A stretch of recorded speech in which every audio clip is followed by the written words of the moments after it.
Picture Seneca, somewhere around the year 55, standing in a hall that is basically wall-to-wall yes men. He is the tutor, the advisor. The one man in Rome who is supposed to be shaping the most powerful teenager alive, a boy named Nero. And every single person in that room has already figured out the fastest way up is agreeing with whatever the kid says. Nobody in that hall tells Nero the truth. Seneca knows it. And here is the part historians still argue about. Quietly in footnotes. Some nights, he probably didn't either. That is the man who sat down years later and wrote some of the sharpest lines anyone has ever written about flattery. Not as an outsider lecturing from a safe distance, as someone who had lived, day after day, inside the exact trap he was warning his friend Lucilius about. Here is the actual problem, and it is not really about ancient Rome. Most people think flattery is obvious.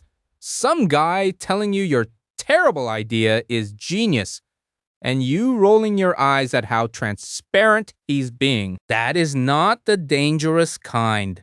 The dangerous kind doesn't feel like flattery at all. It feels like being understood. It feels, honestly, like friendship. Nobody really warns you about the next part.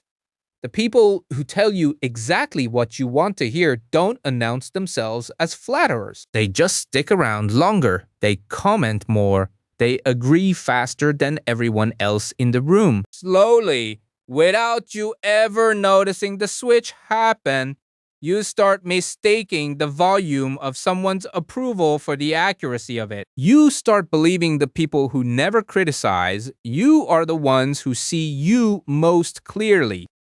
It's almost the exact opposite. Seneca had a whole system for catching this, and this video is going through all three of his rules, straight from the actual letters. No secondhand paraphrasing, no watered-down, modern gloss, stacked on top of 2,000-year-old Latin. Worth knowing before we get into the rules. Flattery in Rome wasn't some rare vice you had to go looking for. It was basically an economy. Poor clients lined up every morning outside a rich patron's house, and their entire livelihood depended on saying the right, flattering thing to the right important man. Seneca watched this system his whole life. Watched genuinely smart people talk themselves into believing the praise they were fishing for in the first place. Which is maybe why he never lets flattery stay abstract in his letters. He keeps naming it, specifically as friendship's most convincing disguise. Rule 1. Stop trusting a relationship just because it feels warm. How closely flattery resembles friendship. Seneca wrote to Lucilius, it not only apes friendship, but outdoes it, passing it in the race. With wide open and indulgent ears, it is welcomed and sinks to the depths of the heart, and it is pleasing precisely wherein it does harm. Read that last part again, slowly. Pleasing precisely wherein it does harm, not despite the harm. Because of it, the compliment feels good exactly because it lets you skip the thing you actually needed to hear. Warmth on its own is cheap. Anyone can produce it in about 4 seconds. The real test, and Seneca is blunt about this, is whether the person in front of you is willing to risk that warmth to tell you something true. Most people you know, if you're honest with yourself, would rather keep things pleasant than point out the hole in your plan. That isn't friendship. It's a quiet transaction where you pay in self-awareness and get comfort back in return. Which brings up something even more uncomfortable. And Seneca doesn't let anyone off the hook here, including himself, because it isn't only other people who flatter you. You do it to yourself. Constantly. This, I think, is the part of his letters that actually stings if you sit with it instead of skimming past it. We are so self-complacent, he wrote, that we desire praise for certain actions when we are especially addicted to the very opposite. Thus, it follows that we are unwilling to be reformed just because we believe ourselves to be the best of men. He isn't describing some obviously vain person off in the distance somewhere. He's describing basically everyone. The version of you that wants credit for being generous on the one day you actually were, while quietly forgetting the other 29 days you weren't. Self-praise runs interference, so the actual pattern never gets looked at honestly. And then, almost like he can hear you starting to object, defending yourself. Seneca writes something even blunter. You call me a man of sense, he says, but I understand how many of the things which I crave are useless, and how many of the things which I desire will do me harm. That's rule 2, really. Stop accepting your own good opinion of yourself at face value, not out of self-hatred.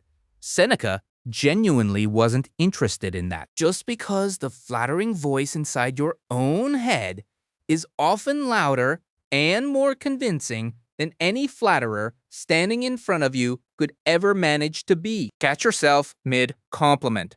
Ask whether it's actually true or just comfortable to believe. Most people, if we're being honest, never even get that far. So if flattery from others is dangerous and flattery from yourself is somehow worse, who do you actually trust? Seneca has an answer. And it's almost annoyingly practical for a philosopher who usually writes in longer, winding sentences.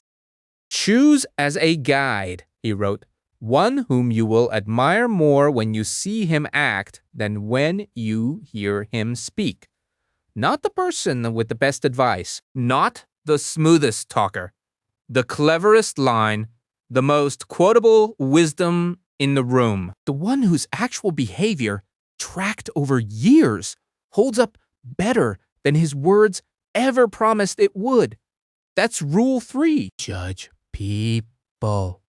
And honestly, judge yourself too, by the slow, boring evidence of what they actually do, not by how convincingly they talk about what they would do. It's a strange kind of relief once it clicks, if I'm being honest about it. You stop needing to get better at spotting clever manipulators. You just need to stop grading people on performance and start grading them on record. Put together. That's the whole system.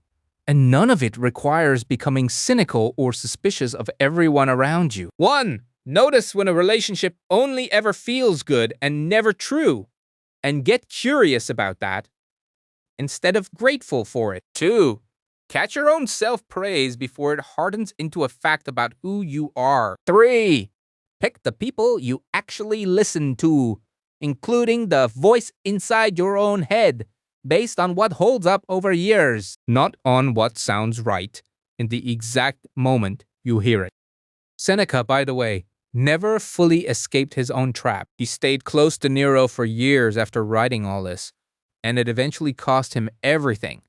Nero forced him to take his own life in the year 65. Maybe that's not really a contradiction so much as proof of how hard this actually is. Knowing the rule and living inside a room built entirely against it turn out to be 2 very different things. Even the man who wrote The Cure struggled, apparently, to take his own medicine.